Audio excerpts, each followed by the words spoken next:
यथार्थ भगवान की जय। संपूर्ण पुण्य आत्माओं को प्रणाम, संपूर्ण जागरिक नागरिकों को सलाम। अध्यात्म YSA में आत्मिक स्वागत है।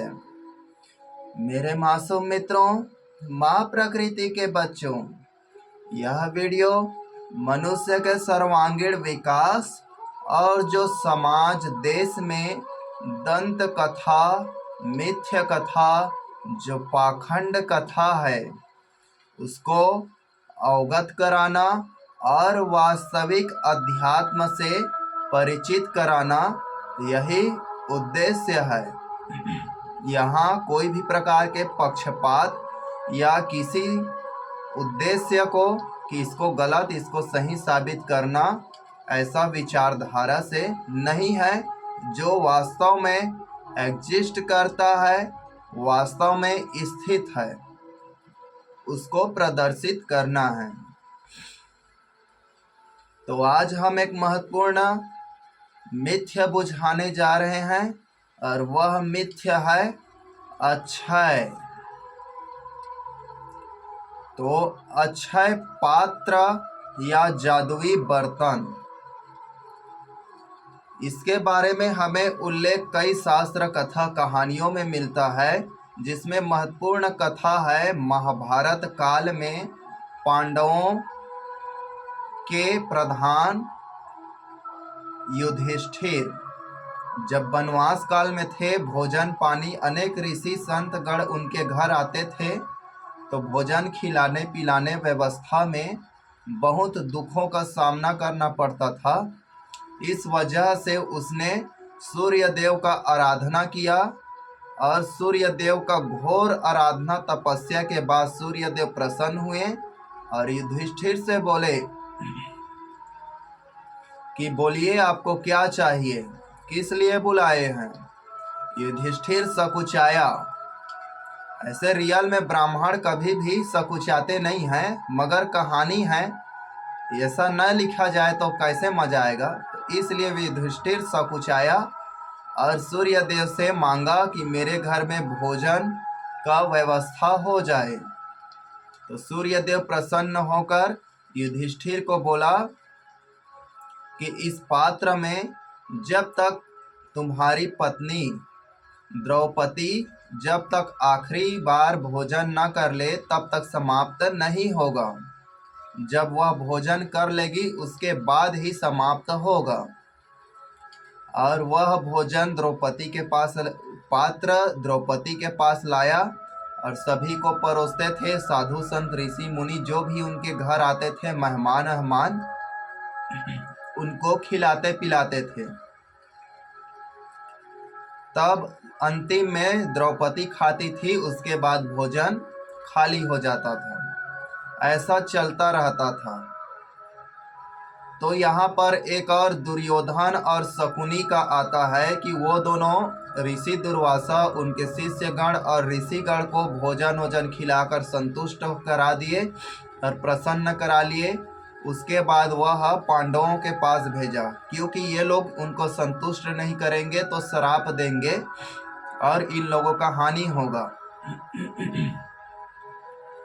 तो इस टाइम द्रौपदी के पास बर्तन नहीं था, तो उस टाइम द्रौपदी भोजन खा चुकी थी। तो ऋषिगण और दुर्वासा लोग स्नान किए। तो द्रौपदी खाना खा चुकने के बाद उसमें भोजन नहीं आया, तो कृष्ण का आवाहन किए। तो कृष्ण बोले कि भोजन दो। द्रौपदी बोली भोजन कहाँ से दूं, इसीलिए तो बुलाया हूँ। तो उस पात्र में एक चावल बचा था, उसको कृष्ण खाए और कृष्ण खाए तो ऋषि मुनिगण भी खा लिए, पूरा संसार खा लिया। क्यों? परमात्मा ने खा लिया। उसके बाद ऋषि दुर्वासा उनके शिष्यगण इनके घर नहीं आए और वो चले गए और इन लोगों का बला या विपत्ति कट गया। तो देखिए कहानी भी बना रहा है पाखंडी लोग। उसमें एक चावल बचा है, तो अक्षय पात्र से यदि एक चावल निकाला जाए तो समाप्त नहीं होगा, या समाप्त हो गया तो उसमें चावल डालो तब निकलेगा। लेकिन कथा है, अनपढ़ और मूर्ख अज्ञानी ढोंगी पोंगी लोग लिखे हैं। और दूसरी बात वनवास कारागार है, जिसमें दुर्योधन जान रहा है ऋषि दुर्वासा उनके घर जाए तो उनको पकड़ सकता है और उसका कारावास 14 वर्ष फिर से शुरुआत हो जाएगा। तो ऐसे ऐसे लिखा है और कई जगह लाक्षागृह में है, इसमें फंसा सकता है, उनके आदमी भी रह सकते हैं लेकिन इनको पकड़ कर नहीं बता सकता दुर्योधन। तो ऐसे ऐसे पाखंड कहानियों पर पड़े रहते हैं। तो एक जगह और कथा है कि द्रौपदी अनेक साधु संत उनसे मेहमान आते थे तो भोजन के अभाव में चिंताग्रस्त थी, तो भगवान कृष्ण से बोले, तो भगवान कृष्ण उसको अक्षत पात्र दिया। देखो तुम्हारे कृष्ण कितने पक्षपाती हैं, अपने बहन को अक्षत पात्र दिया और उससे भी ज्यादा भक्ति करने वाले को कुछ नहीं दिया, ठेंगा दिया। तो ऐसे ऐसे कहानियों पर मत पड़े। क्या सच में अक्षत पात्र होता है? तो हाँ, बिल्कुल जी हाँ, 100 प्योर एंड श्योर अक्षत पात्र होता है। तो पहले हम धूर्त ज्ञान को पहले जानते हैं, उसके बाद शुद्ध ज्ञान को जानेंगे। तो धूर्त ज्ञान के बारे में चलिए चलते हैं। तो एक आता है अक्षय तृतीया, भारत और हिंदू धर्म में महत्वपूर्ण पर्व है और इसी दिन को परशुराम जयंती मनाया जाता है और इसी दिन त्रेता युग का आरंभ हुआ है, ऐसा झूठ कहानी बोलते हैं।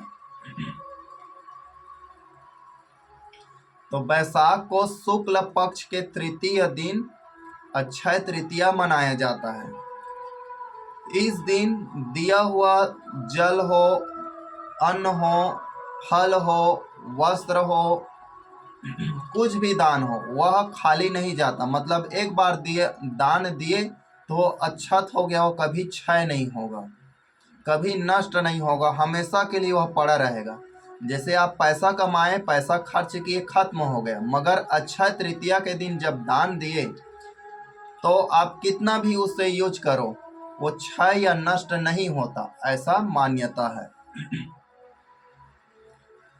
तो सदा के लिए क्षय हो जाता है, अक्षय हो जाता है। इस दिन हत्था जोड़ी का साधना तंत्र विद्या में महत्वपूर्ण साधना है। लोग नहीं जानते हैं, हत्था जोड़ी एक जानवर का हाथ रहता है, ऐसे रहता है और वो हाथ ऐसे ऐसे नाखून रहता है और मुर्गी के पंजे जैसा रहता है। हत्था जोड़ी 2 रहता है, ऐसा रखा जाता है तांत्रिक लोग, और उससे धन आकर्षण, व्यापार आकर्षण का कार्य करते हैं। होता है कि नहीं होता इसका दावा हम नहीं करते क्योंकि इसका प्रयोग नहीं किए हैं, लेकिन तंत्र विद्या से आपको ज्ञान दे रहे हैं तो बोलना फर्ज है। तो हत्था जोड़ी का साधना इसी दिन करते हैं, बाकी दिन नहीं करते हैं। और पितृ दोष रहता है किसी को, तो पितृ दोष अक्षय तृतीया के दिन दूर होता है, और पितरों को अक्षय तृतीया के दिन दान देंगे तो वह क्या रहेगा, पितृ लोग तुष्ट रहते हैं, संतुष्ट हो जाता है। और उन लोगों को भी दिया हुआ दान, मान लीजिए उनको आप एक मिठाई या खोआ खिला दिए, ऐसा नहीं होता लेकिन लोगों को बेवकूफ़ बनाना है कहानी में, तो उसी को मानोगे तो ठीक है। तो मान लीजिए आपके पिताजी को एक बार खाना खिला दिए तो उसको खाना खाना ही नहीं पड़ेगा, वो हमेशा के लिए अक्षत रहेगा, अक्षय रहेगा। तो अक्षय तृतीया के दिन ऐसा कोई जुगाड़ हो जाए तो लोगों को एक दिन खाना खिलाओ, खाना का समस्या खत्म। उसी के दिन किसी का इलाज कर दो, लोग हमेशा के लिए स्वस्थ रहेगा, वो मर जाएगा, जन्म लेगा, हमेशा के लिए स्वस्थ रहेगा। कल्पना है इन्हीं लोगों का, इसको बता रहे हैं।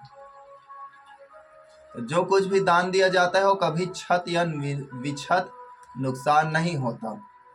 अब अक्षय के बारे में जानते हैं। तो रामायण में एक अक्षय होता है, मेघनाथ का बेटा या रावण का बेटा, वो वाला अक्षय नहीं है। ये अक्षय का अर्थ होता है अधन क्षय, यानी अ माने नहीं, अक्षय माने नुकसान या हानि। एक क्षय रोग होता है जिसे ट्यूबरकुलोसिस टीबी रोग कहते हैं या तपेदिक ज्वर कहते हैं।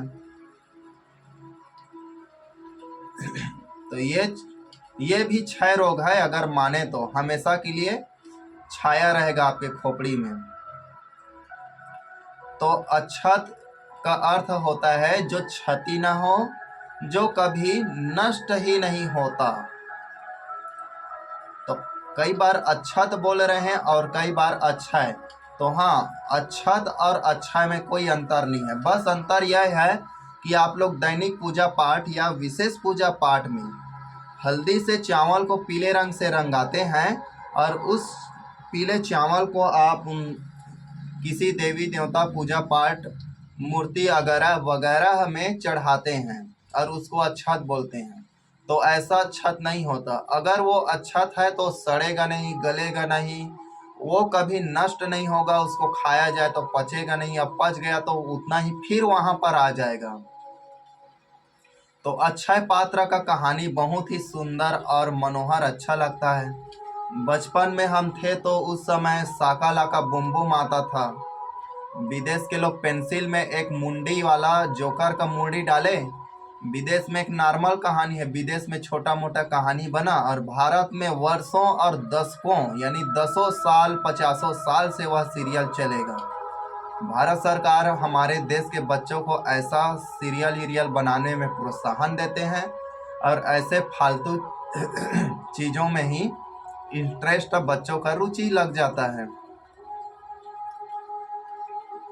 तो हम यही जानेंगे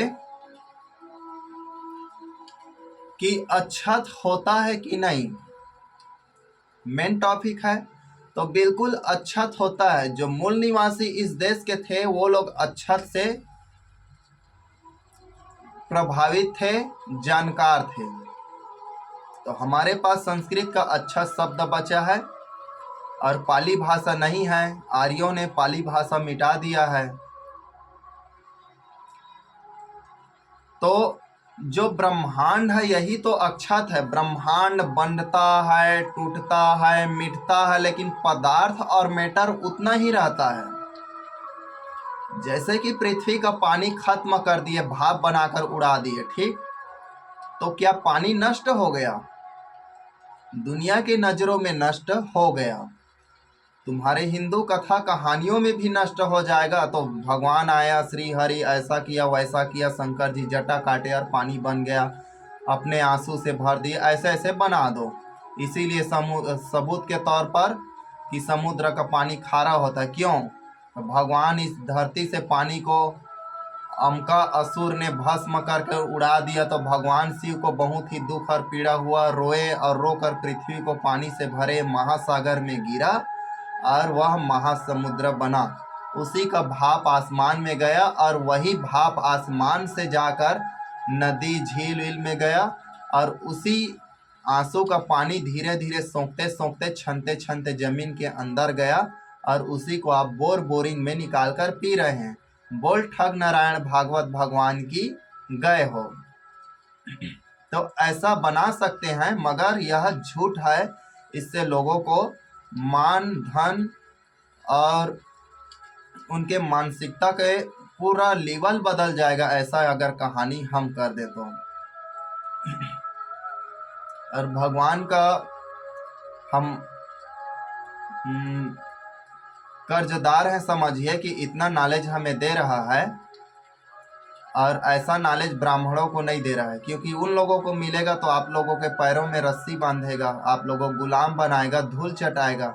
और हम आप लोगों को अमृत चटा रहे हैं, अमृत ज्ञान लेकर आ रहे हैं। उसके बाद भी कोई लाइक वाइक या शेयर वेयर नहीं कर रहे हैं और महात्मा के प्रसाद बांटने में कोई भी प्रकार से आप लोग उत्साह नहीं दिला रहे हैं।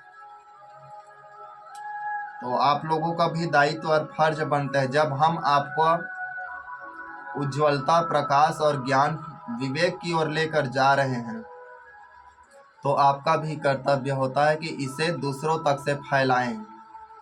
एक घर जेम्स वाट ने बल्ब बनाए, जेम्स वाट ने रेलगाड़ी बनाया, थॉमस एडिसन ने बल्ब बनाया तो अपने लिए नहीं बनाया, दूसरों के लिए बनाया। और दूसरे कोई घर आज जगमगा रहा है। मोबाइल में भी लाइट जल रहा है, थॉमस एडिसन का देन है। तो यह जो ज्ञान है सार्वजनिक है, सार्वभौमिक है और प्रमाणित ज्ञान है। इसे आप दूसरों को वितरण कर सकते हैं, उपहार दे सकते हैं। इस वीडियो को देखने से थॉमस एडिसन ने बाहरी दुनिया को तो अंधकार मिटा दिया, लेकिन हम अध्यात्म से जो फैले आपके मानसिक और जीवन का अंधकार मिटाने के उद्देश्य से इस वीडियो को बनाए हैं। तो समझिए, जानिए, परखिए, अमल कीजिए, अनुभव कीजिए और सब लोगों के साथ बांटिए। तो प्रकृति ही अक्षत है। ईश्वर ने प्रकृति को बनाया। जैसे कि सूर्य एक दिन नष्ट हो जाएगा तो सूर्य को अक्षत नहीं मानेंगे, लेकिन वर्तमान में अक्षत, क्योंकि एक हाइड्रोजन, 3 हाइड्रोजन परमाणु और एक हीलियम परमाणु मिलकर अपना ऊर्जा स्वयं बना रहा है, प्रकाशित कर रहा है। किसी बाहरी चीज से जरूरत नहीं है। नाभिकीय संलयन कहते हैं। प्रश्न में पूछा जाता है बड़े बड़े मोस्ट हाईएस्ट टफेट एग्जाम में कि सूर्य का ऊर्जा क्यों खत्म नहीं हो रहा है। तो सूर्य का ऊर्जा नष्ट नहीं हो रहा है, वह क्या है? अक्षत है। मगर ये भी पूर्ण सत्य नहीं। सूर्य भी एक दिन नष्ट हो जाएगा, अरबों खरबों मिलियन ट्रिलियन कोई भी वर्षों में। मान लीजिए ब्रह्मांड बना है, अब ब्रह्मांड ध्वस्त होकर एकांकी परमाणु बन जाएगा, जिसे बिग बैंग थ्योरी बोलते हैं। उसके बाद धूल के कण बन जाएगा, एक दूसरे से टकरा कर डस्ट हो जाएगा। उसके बाद वही कॉलिजन संगठन एक दूसरे से टकरा कर जुड़कर कलेक्ट होकर फिर ग्रह पिंड बनाएगा। जैसे पानी भाप बनकर उड़ गया तो ब्रह्मांड में खोया रहता है, वो नष्ट नहीं हुआ है। रोशनी क्या है? एक दर्पण लगा दे पृथ्वी के ऊपर, रोशनी ब्रह्मांड में चला जाएगा, पृथ्वी में कम आएगा, मगर वह रोशनी खत्म नहीं हुआ, ब्रह्मांड में भले ही चला गया। तो इस दुनिया में कोई भी चीज, यही प्रकृति अक्षत है। और अक्षत में कोई भी क्षत या नुकसान, क्षति क्यों होता है? तो क्षति नहीं होता है, परिवर्तन होता है। कोयले से हीरा बन जाता है, मगर हीरा बनने के बाद क्या होता है? जरा सोचिए, हीरा बना है कोयला से, तो हीरा एक दिन कोयला बन ही जाएगा, मगर समय लेगा। मलमूत्र मिट्टी बन जा रहा है, मिट्टी क्या बनेगा? सड़ गड़ कर मलमूत्र बन जाएगा एक दिन, मतलब कीचड़ बन जाएगा। बहुत सारे चीज इस दुनिया में, जो कुछ भी चीज बना है वह परिवर्तन के नाम से हमें ऐसा लगता है मिट गया। हम बोल रहे हैं यह आवाज नष्ट हो गया, तेरे आवाज में दम नहीं, तो ये आवाज नहीं, इसी को महात्मा बुद्ध जी जान गए। तो उसने क्या बोला है? आवाज कभी मरता नहीं। बिल्कुल सत्य है। वैज्ञानिक लोग इसे सर्च कर रहे हैं। वैज्ञानिक लोग ये मानते हैं कि आवाज कभी मरता नहीं। तो ब्रह्मांड में यह चल रहा है, विचरण कर रहा है उस आवाज को। जैसे अर्जुन तेली बोल रहा है, तो कब बोला था उस समय को वह जान जाएंगे, इस प्रकार से दावा करते हैं। और इम्पॉसिबल नहीं है, ये पॉसिबल है, लेकिन बहुत ही सूक्ष्म गहरा ज्ञान है इसमें। इम्पॉसिबल नहीं हो सकता, ब्रह्मांड में आवाज जिंदा रहता है। बुद्ध ने जो उपदेश प्रवचन दिया है, अगर आप में सामर्थ्य, क्षमता, ज्ञान है, तो बुद्ध का ज्ञान आप उसको कवर कर सकते हैं। 2500 5000 साल जितना भी वर्ष बीता है उसको आप कैच कर सकते हैं, ब्रह्मांड से ले सकते हैं। जैसे कि यूट्यूब में या कोई गूगल फाइल वाइल होता है, मोबाइल नंबर या आपका वीडियो डिलीट हो गया तो फिर से मिल जाता है। क्यों? कहीं ना कहीं इकट्ठा और एकत्रित रहता है। वह आपसे बस छिड़ हुआ है, मगर वह ब्रह्मांड में स्थित होता है। तो आपके बारे में इंफॉर्मेशन जो डाले रहते हैं गूगल पे, वेब पेज या जो भी में, वह मिल जाता है। ठीक वैसी तरह रिटर्न है मानसिक अवस्था से कि आप किसी भी चीज को जान सकते हैं। भूत साधना या कर्ण पिशाचनी के माध्यम से भी जान सकते हैं। तो क्या होता है? तो धीरे धीरे जानेंगे क्या होता है और क्या नहीं होता है। तो यही प्रकृति अक्षत है। वैज्ञानिकों का मानना है कि एक बीज पूरा पृथ्वी को हरा भरा जंगल में परिणत कर सकता है। और बुद्ध जी भी बोले थे कि एक बीज, उसी को आज विज्ञान खोज कर बोल रहे हैं। उसी प्रकार से मैं भी एक आशा रखता हूँ आपके बीच में, यह अंतरात्मा से बोल रहा हूँ आप सभी को, कि मेरे पास एक भी अच्छा बंदा आ जाए तो अध्यात्म को, वास्तविक अर्थ को दुनिया को दिखला देगा। हम ढूंढ रहे हैं वह होनहार, वह योग्य, वह प्रतिभावान, वह शुद्ध और साफ चित्त वाला व्यक्ति जिसको हम अपना ज्ञान उसमें उड़ेल देंगे, भर देंगे। तो अक्षय पात्र आपका आत्मा भी है, आपका मस्तिष्क भी है, मरने के बाद डिलीट हो जाता है, मगर ध्यान से ग्रहण किया हुआ चित्त और शुद्ध मन से ग्रहण किया हुआ ज्ञान मृत्यु के बाद भी साथ आता है, रहता है।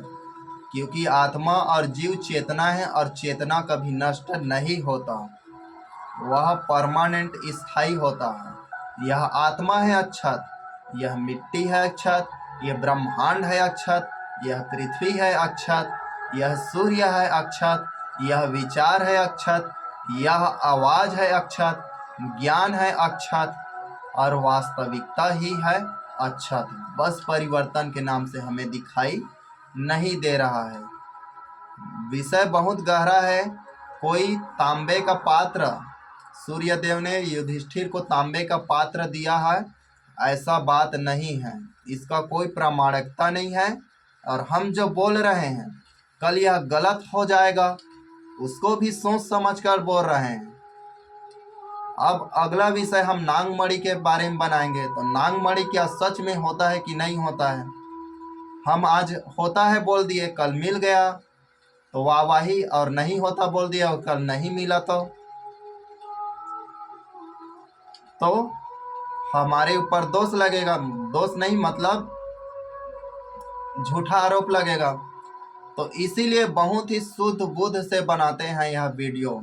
आप बोल रहे हैं कि कैमरा के सामने ऐसा कैसा बोल रहा है? हमारे पास कोई कंप्यूटर नहीं है जिसे देखकर बोले। हाँ, बोल रहा है भाई, जिसमें टॉपिक को लिख लेते हैं और उसके बारे में अध्ययन करते हैं। ये नहीं आप लोगों को ठग ज्ञान था, उसके बारे में द्रौपदी वध, ये दुनियादारी निपोर चंदोर का अध्ययन किए और वास्तविक ज्ञान को डायरेक्ट बोलते तो तू क्या जानता है बोलेगा। ये पाखंडी लोग। तो चलो भाई, ठग विद्या, गंदा चीज को भी रखना हमारे लिए बोझ बन गया है। तो आप बिल्कुल मित्रों समझ गए हैं, अक्षत माने जो क्षति नहीं होता, हवा है अक्षत। हवा कभी नष्ट नहीं होता, ब्रह्मांड के आदि से भी और अनंत में भी यह हवा स्थायी हमेशा रहेगा ही। और हवा से बढ़कर अक्षत कोई चीज नहीं है। ऊर्जा है अक्षत, विचार है अक्षत, आवाज वाइब्रेशन नाद है अक्षत, गुरुत्वाकर्षण है अक्षत, घर्षण बल है अक्षत। गुरुत्वाकर्षण हमेशा से था और रहेगा। प्रकृति है अक्षत। तो चलिए अब देवी देवता में अक्षत डालते हैं पूजा पाठ में। तो वह क्या अक्षत है? पीले रंग का चावल। तो क्या ऐसा हम लोग कुछ चीज बना सकते हैं प्रकृति के सिवाय जो हमसे भी अक्षत हो जाए? विचार गंभीर है, गहरा सांस लीजिए, आज्ञा चक्र पर 5-7 बार दबाइए। प्रकृति ही अक्षत बना सकता है, लेकिन क्या हम लोग भी कुछ चीज अक्षत बना सकते हैं जो कभी नष्ट न हो, बढ़ता जाए बढ़ता जाए? तो वह अक्षत है ज्ञान और शिक्षा। जरा ध्यान से सुनिए, ज्ञान और शिक्षा। आज इतना दुनिया का विकास क्यों हुआ है? ज्ञान और शिक्षा। ज्ञान और शिक्षा से बढ़कर अक्षत इस संसार में कोई नहीं है। किसका? मनुष्य का बनाया हुआ और ईश्वर का बनाया हुआ प्रकृति से बढ़कर अक्षत नहीं है। तो हम लोग भी अक्षत कर सकते हैं। अक्षत माने अच्छा कार्य भी करें, वो भी अक्षत है, वो कभी नष्ट नहीं होता। तो शिक्षा सबसे बड़ा अक्षत है, यही मान लीजिए। यही आप सब लोगों को मैं संदेश देता हूँ, यहीं पर जय जोहार बोलता हूँ और आज का विषय यहीं पर स्थगित करता हूँ। अगला विषय लेकर आएंगे, बहुत ही महत्वपूर्ण इंटरेस्टिंग विषय, और वह विषय है श्रृंगार। तो ठीक है फ्रेंड्स, आप सब लोगों को happy be happy, all best.